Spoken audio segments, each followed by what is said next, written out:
আশা করি সবাই ভালো আছেন।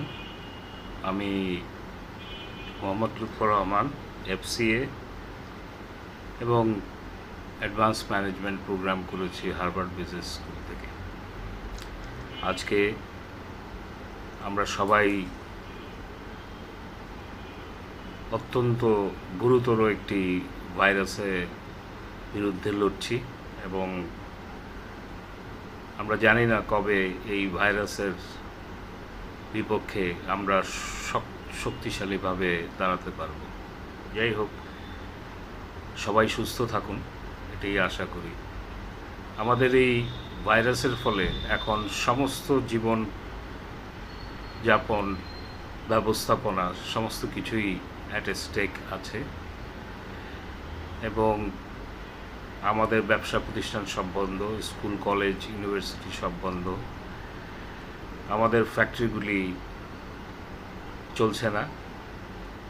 আমাদের এই অবস্থায় ইকোনমিক সিচুয়েশন কীরকম হবে এটা ভাবা অত্যন্ত মুশকিলের একটি ব্যাপার। তবে এটার ভয়াবহতা বোঝা যায় এশিয়ান ডেভেলপমেন্ট ব্যাংকের ফোরকাস্ট থেকে। এ বছর প্রায় 4% থেকে 9.7% জিডিপি কমে যেতে পারে এবং ওয়ার্ল্ড জিডিপি হলো 90 ট্রিলিয়ন ডলারের কাছাকাছি। এবং এরকম এই ধরনের সিচুয়েশন চলতে থাকলে এবং ফোরকাস্ট যদি সত্যি হয়, তাহলে আশঙ্কা করা হচ্ছে 4 ট্রিলিয়ন ডলার থেকে প্রায় 8.8 ট্রিলিয়ন ডলার আমাদের ওয়ার্ল্ড ওয়াইড ক্ষতিগ্রস্ত হবে, জিডিপি কমে যাবে। এই পর্যায়ে আমি বাংলাদেশের ইকোনমিতে যে ইম্প্যাক্ট আসবে এটা বলাই বাহুল্য। অসংখ্য আনএমপ্লয়মেন্ট হবে এবং সেই আনএমপ্লয়মেন্টের পরিপ্রেক্ষিতে বিশ্বজুড়েই অনেকে বলছেন যে আনরেস্ট শুরু হবে এবং 1930 সালে যে ধরনের সিচুয়েশন হয়েছিল আনএমপ্লয়মেন্টের ফলে চারিদিকে আনরেস্ট ক্রিয়েট হয়েছিল, সেই ধরনের আশঙ্কা অনেকে করছে। তো আমরা হোপ ফর দি বেস্ট।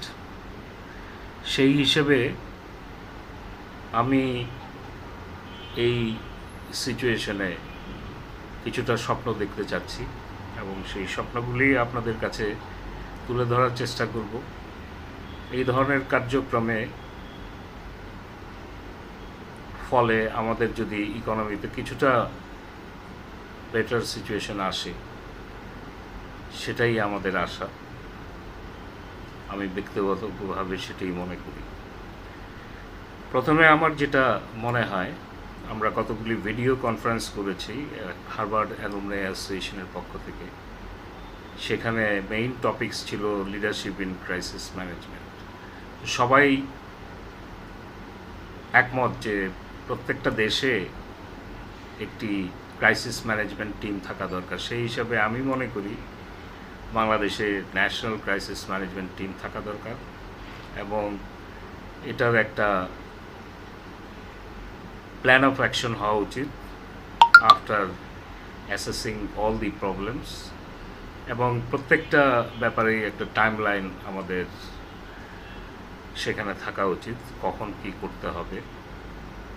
তো সেই হিসাবে আমাদের এখনকার সিচুয়েশনে আমি কতগুলি প্রস্তাবনা করছি।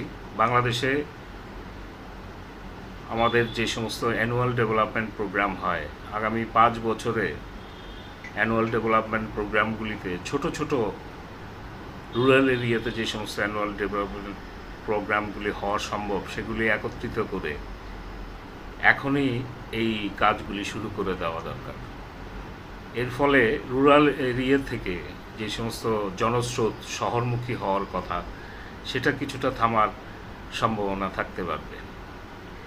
দ্বিতীয়ত, যেটা বাংলাদেশের দুটি জিনিসের উপরে ইকোনমি দাঁড়িয়ে আছে। একটি হলো গার্মেন্টস সেক্টর, ভালোভাবে বললে এক্সপোর্ট সেক্টর, এবং ফরেন রেমিটেন্স।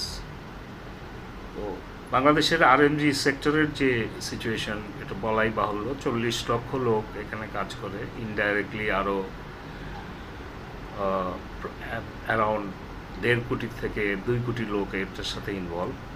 এখানে কতগুলি প্রস্তাবনা আমি করছি, সেটা হলো লাস্ট 6 মান্থসের যে আমাদের এক্সপোর্ট রিয়ালাইজেশন হয়েছে, সেই প্রতি ডলারে স্পেশাল ইনসেন্টিভ হিসাবে 5 টাকা করে গার্মেন্টস ইন্ডাস্ট্রিগুলিকে দেওয়া, সো দ্যাট তাদের যে ফিক্স কস্ট এবং স্যালারি এগুলি পেমেন্ট করতে পারে।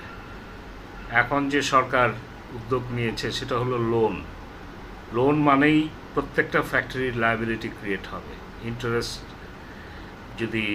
রেট যদিও কম হয়। তো এই লায়াবিলিটির থেকে আসলে এই ফ্যাক্টরিগুলিকে বাঁচানো দরকার।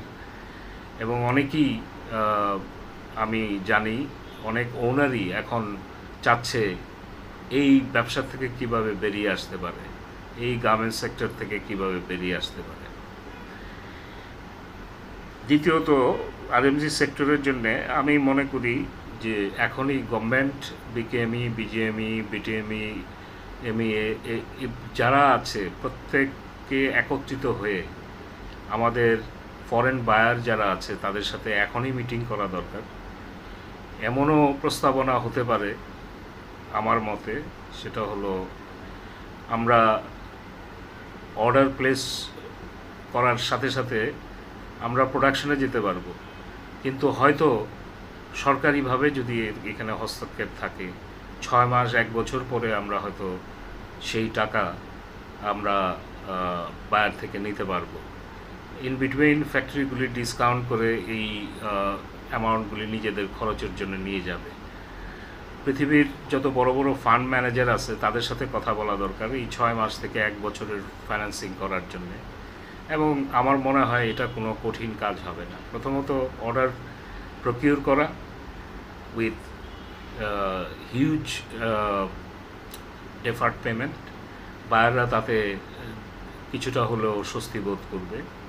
তো সুতরাং এই জিনিসটি যত তাড়াতাড়ি সম্ভব করা দরকার।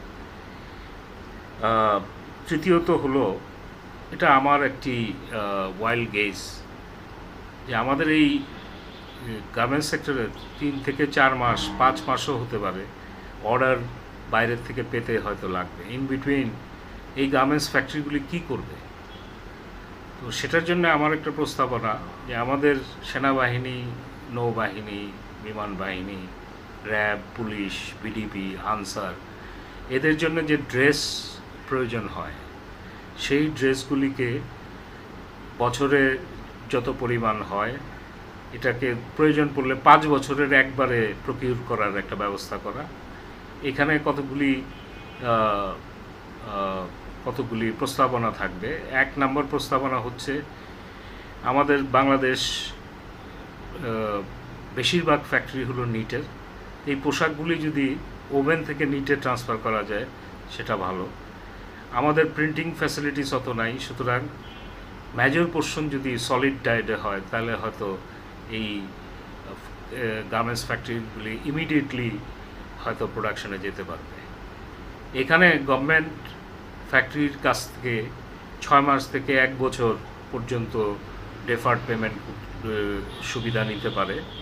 In between bank will finance the factory, discount করে তারা সেই টাকাটা দিয়ে দেবে। তো এটা আমার একটা প্রস্তাবনা আরএমজি সেক্টরের ক্ষেত্রে। আর ওয়ার্কারদের ক্ষেত্রে কিছু ওয়েলফেয়ার, মিনিমাম 3 মাসের জন্য ওয়েলফেয়ার হিসেবে কিছু অ্যামাউন্ট সরকারের এখানে ইনভেস্টমেন্ট করতে হবে। এটা লোন হিসেবে দিয়ে আসলে ফ্যাক্টরির কোনো লাভ হবে না। তো সেই হিসেবে সরকারের একটা বিশেষ উদ্যোগ আমি মনে করি এখানে নিতে হবে। এরপরে হলো, যারা ফরেনে কাজ করে, যারা ফরেন রেমিটেন্স পাঠায়, আমি জানি, আমরা সবাই জানি যে তারা এখন জবলেস, সুতরাং তাদের সেই রেমিটেন্স পাঠানোর ক্ষমতা নেই। এবং ম্যাক্সিমাম ওয়ার্কাররা দেশে ফিরে আসতে চাচ্ছে, এবং এর ফলে যেটা সমস্যা হবে, এমনিতেই আমাদের আনএমপ্লয়মেন্ট বিভিন্ন সেক্টরে আমরা দেখছি লোকালি। ফরেন ওয়ার্কাররা যখন ফেরত আসবে, এটা আরও অ্যাকিউট হবে। সুতরাং আমি যেটা মনে করি, সরকারিভাবে আমাদের মুসলিম বিশ্বে আমাদের বিশেষভাবে অনুরোধ করা দরকার, একটি ডিপ্লোম্যাটিক চ্যানেলে হোক, পলিটিক্যালি হোক, যে আমাদের যারা ওয়ার্কার আছে তাদের যেন চাকরির ব্যাপারে একটু সদয় হয়, পার্টিকুলারলি আরাবিয়ান কান্ট্রি, যেখানে আমাদের সবচেয়ে বেশি ওয়ার্কাররা থাকে, এবং এই প্রচেষ্টা ইমিডিয়েটলি করা দরকার। এরপরে সেটা হলো, আমরা পত্রিকায় দেখেছি যে এগ্রিকালচারাল যে প্রোডাক্টগুলি আছে, আলু, টমেটো, তারপর বেগুন, যেই সমস্ত অন্যান্য যে সমস্ত শাকসবজি, ফলমূল যেগুলি আছে, সেগুলি কৃষি কার্য করার পরে ফার্মার্সরা এগুলি বিক্রি করতে পারছে না লকডাউনের কারণে, এবং পরিবহন চলছে না, যে কারণে এগুলি পচে যাচ্ছে। আমার একটা প্রস্তাবনা, সরকার যদি উদ্যোগ নেয় পিপিপিতে, তার মানে পাবলিক প্রাইভেট পার্টনারশিপে, যেমন আগোরা আছে, স্বপ্ন আছে, স্কোয়ার আছে, প্রাণ আছে, এরকম অনেক অর্গানাইজেশন আমাদের বাংলাদেশে আছে বরাবর। এদের সাথে একটা বিশেষ ব্যবস্থাপনায় এরা যদি শ্রমিকদের কাছ থেকে, কৃষকদের কাছ থেকে প্রোডাক্টগুলি ন্যায্য মূল্যে কিনে নেয়, একটু বেশি পয়সা দিয়ে হলেও কিনে নেয়, এবং এটা রিটেল আউটলেটে তাদের প্রফিট, তাদের খরচ যোগ দিয়ে তারপরে যদি বিক্রি করে, আমার ধারণা দুদিক থেকেই লাভবান হবে। কৃষকরা তাদের ন্যায্য টাকা পাবে, এবং রিটেল আউটলেটে কাস্টমাররাও ন্যায্য মূল্যে টাকা পাবে। যেমন একটা এক্সাম্পল হলো, গাইবান্ধাতে আমি একটি খবরে দেখলাম, গাইবান্ধাতে টমেটো বিক্রি হচ্ছে 3 টাকায় পার কেজিতে, এবং আমাদের ঢাকাতে টমেটো বিক্রি হচ্ছে হলো 40, 50, ইভেন 80 টাকাও বিক্রি হচ্ছে। সুতরাং এই যে মাঝখানের যে এটা ফার্মার্সরাও ক্ষতিগ্রস্ত হচ্ছে, এবং রিটেল আউটলেট ক্ষতিগ্রস্ত হচ্ছে। সুতরাং এই দিকে গভর্নমেন্ট যদি পিপিপির মাধ্যমে করতে পারে একটা ওয়েল অর্গানাইজডভাবে, তাহলে এটি একটি চমৎকার ব্যবস্থাপনা হতে পারে বলে আমি মনে করি, যেখানে ফার্মার্স এবং কাস্টমার রিটেল আউটলেটের দুই দিক থেকেই লাভবান হবে। পার্টিকুলারলি এই সময়ের জন্য এটা অত্যন্ত প্রয়োজনীয়। ইন্ডিয়ার মতো জায়গায় এখন পর্যন্ত আধার কার্ড আছে। আমাদের সরকারিভাবে যে কন্ট্রোলটা, ডিস্ট্রিবিউশন, বিভিন্ন যখন আমাদের সমস্যা হয়, দুর্যোগ হয়, এটার জন্য যে ডিস্ট্রিবিউশনটা দরকার, এই ডিস্ট্রিবিউশনের জন্য আসলে রেশন কার্ড এবং রেশন দোকান এটা অত্যন্ত পরিহার্য। এবং এটার যদি থাকতো, তাহলে এখন গভর্নমেন্ট যে ধরনের ডিসিশন নিত, সেই অনুযায়ী খাদ্যশস্য যে ফ্লো এই কাস্টমারের কাছ থেকে জনগণের কাছে, এটা সহজেই পৌঁছে যেত। তো সুতরাং আমি মনে করি ইমিডিয়েটলি রেশন কার্ড করা দরকার, এবং রেশন শপগুলি আবার চালু করা দরকার, সো দ্যাট আমাদের সরকার তাদের নিজস্ব পদ্ধতিতে তারা যেন এই সমস্ত কার্যক্রমগুলি সহজেই পরিচালনা করতে পারে। আরেকটি এরিয়া হচ্ছে রিয়েল এস্টেটে চরম অবস্থা। এটা করোনা ভাইরাসের আগেই এটার অবস্থা খারাপ ছিল। সুতরাং এখানে অত্যন্ত নিম্ন রেটে, ইন্টারেস্টে আমাদের ডেভেলপারদেরকে ঋণ দেওয়া, এবং অন দি আদার হ্যান্ড যারা কিনবে তাদেরকেও অত্যন্ত লো রেটে, 2-3% রেটে, এবং এটা যত দূর সম্ভব যত বছর পর্যন্ত এটা করা যায়, 25-30 বছর পর্যন্ত করা যায়, সো দ্যাট কোনো বাসায় ডেভেলপাররা আনসোল্ড হিসাবে পড়ে থাকতে না হয়। যেগুলি এখন আন্ডার কনস্ট্রাকশন আছে, সেগুলিও যেন খুব দ্রুত বিক্রি হয়ে যায়। তো রিয়েল এস্টেটের ব্যাপারে বিশেষ দৃষ্টি দেওয়া উচিত। আরেকটা হলো ওয়ার্ল্ড ওয়াইড চলছে হলো ক্রেডিট কার্ডের উপর। বাংলাদেশে আরবান এরিয়ায় কিছু কিছু লোকজন ক্রেডিট কার্ড মাধ্যমে চলছে। আমি মনে করি এটা এখন ওয়াইড করে আমাদের ইভেন কৃষিকার্যের ক্ষেত্রেও বিভিন্ন সার কেনার থেকে শুরু করে বিভিন্ন বিষয়ে একটা ক্রেডিট কার্ড গভর্নমেন্টের উদ্যোগেই এটা করা দরকার সরকারিভাবে, অত্যন্ত লো ইন্টারেস্ট রেটে, অত্যন্ত সুলভভাবে মানুষ যেন পায় সেটার একটা ব্যবস্থা করা।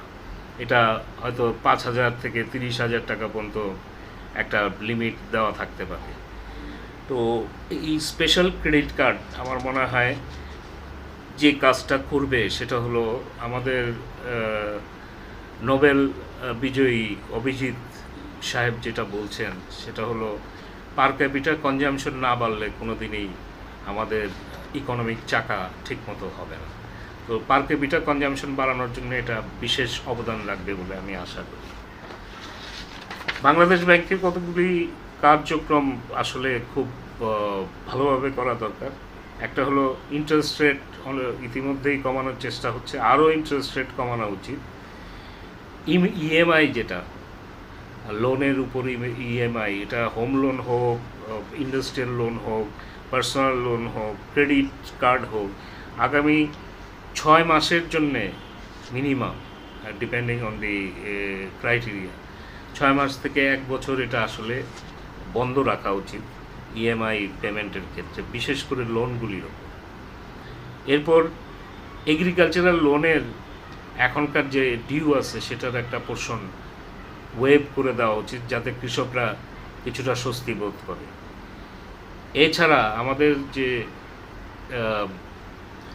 অ্যাডভান্স ডিপোজিট রেশিও যেটা, এটা অত্যন্ত ফ্লেক্সিবল করা উচিত, সো দ্যাট ব্যাংকে তারল্য অনেক বেশি থাকে এবং ব্যাংকের মাসল অনেক স্ট্রং হয় এই নতুন করে অ্যাডভান্স দেওয়ার ব্যাপারে। এছাড়া আমাদের পার্শ্ববর্তী দেশ ভারত অলরেডি 20 লক্ষ কোটি রুপির তাদের প্রস্তাবনা করেছে এই করোনা ভাইরাস এই ইকোনমিক সিচুয়েশনে, যেটা নাকি 10% অফ জিডিপি। আমিও প্রস্তাব করি যে বাংলাদেশ সরকার উচিত হলো ইমিডিয়েটলি 10% অফ জিডিপির সমপরিমাণ একটা বিশাল কার্যক্রম আসলে শুরু করা দরকার সেক্টর ওয়াইজ। আমি আরেকটি প্রস্তাব করছি, সেটা হলো ব্ল্যাক মানি। বাংলাদেশে আমাদের জানা মতে অনেক ব্ল্যাক মানি আছে। এই ক্রাইসিস মোমেন্টে এই ব্ল্যাক মানিকে হোয়াইট করার একটা কার্যক্রম করা দরকার। হয়তো 5%-এ এটা যদি হোয়াইট করা যায়, নর্মাল ইকোনমিক চ্যানেলে আসলে তখন দেখা যাবে যে আমাদের এই অর্থনৈতিক কার্যক্রমে কিছুটা হলেও শক্তিশালী করবে বলে আমি মনে করি। আর ফরেন রেমিটেন্সের ব্যাপারে, শুধুমাত্র ফরেন রেমিটেন্স আমাদের যারা কাজ করে তাদের মাধ্যমেই আসে সেটা নয়, অনেকের আছে, বাইরে টাকা আছে, ইনভেস্টমেন্টের কারণে বিভিন্ন সময় এখানে তারা আনে। এটাকে আরেকটু স্ট্রেনথেন করার জন্যে একটি প্রণোদনা প্যাকেজ দেওয়া দরকার। আমরা জানি 2% অলরেডি আছে, কিন্তু এটা বাড়িয়ে 5% থেকে 8% করলে হয়তো অনেকেই বাংলাদেশে ইনভেস্টমেন্টের কারণে অনেক ফরেন রেমিটেন্স নিয়ে আসতে পারে। আরেকটি উদ্যোগ থাকা দরকার, সেটা হলো ট্যাক্স হলিডে। আমি মনে করি নতুন করে 5 থেকে 10 বছরের জন্য ট্যাক্স হলিডে করা উচিত। এটা পুরনো শিল্প যারা আছে তাদেরকে সহ এই ট্যাক্স হলিডের ফলে যারা এন্টারপ্রেনার আছে কিছুটা হলেও স্বস্তি বোধ করবে, এবং এটা প্রণোদনাই হিসেবে আসলে করা দরকার ইন্ডাস্ট্রিয়াল গ্রোথের জন্য। আরেকটা হলো বাজেট। এখনই আমাদের সমস্ত বাজেট রিভাইজ করা দরকার। এটা বছরবারি, এবং এটা 5 ইয়ার্স কী ধরনের হতে পারে, 10 ইয়ার্স কী ধরনের হতে পারে। এখন যে পরিবর্তিত সিচুয়েশন, এই সিচুয়েশনের উপরে বেসিস করে আমাদেরকে আবার নতুন করে সব কিছু করতে হবে। আর একটা জিনিস আমি মনে করি, ম্যাক্রো ইকোনমিতে যদি সরকারিভাবে ভালো ইম্প্যাক্ট না করা যায়, মাইক্রো ইকোনমি কোনো সময় কাজ করবে না। সুতরাং আমি আশা করি ম্যাক্রো ইকোনমিকে স্ট্রেনদেন করতে হবে, তাহলে মাইক্রো ইকোনমি স্ট্রেনদেন হবেই। শেষে আমি একটি ওয়াইল্ড সাজেশন দিতে চাচ্ছি, এটা আমি জানি না কতটুকু ঠিক হবে। আমার মনে হয় পুরো পৃথিবী যদি রাজি হয়, অ্যাগ্রি করে, তাহলে আমাদের যে কারেন্সি আছে, প্রত্যেকটা দেশের কারেন্সির 30% around, depending on the situation, 30% সবাই যদি প্রিন্ট করে এবং ডেভেলপমেন্ট কার্যক্রমে এই টাকাগুলি ইউজ করে, তাহলে আমার মনে হয় এক্সচেঞ্জ রেট কোনো চেঞ্জ হবে না, অপরিবর্তিত থাকবে। অন দি আদার হ্যান্ড, এই ডিফ্লেশন সিচুয়েশন যেটা শুরু হতে যাচ্ছে, ডিপ্রেশন যেটা শুরু হবে সবাই আশঙ্কা করছে, সেখানে কিছুটা ইনফ্লেশন হলেও এটা ইকোনমিতে বেটার একটা বাতাস নিয়ে আসবে। তো আমি সবার সুস্থতা কামনা করি, আশা করি বাংলাদেশ আবার ঘুরে দাঁড়াবে, পৃথিবী আবার ঘুরে দাঁড়াবে এবং সহসাই ঘুরে দাঁড়াবে, এটাই আমাদের স্বপ্ন। এবং সেই হিসাবে আমি মনে করি this is my dream on crisis management. ধন্যবাদ।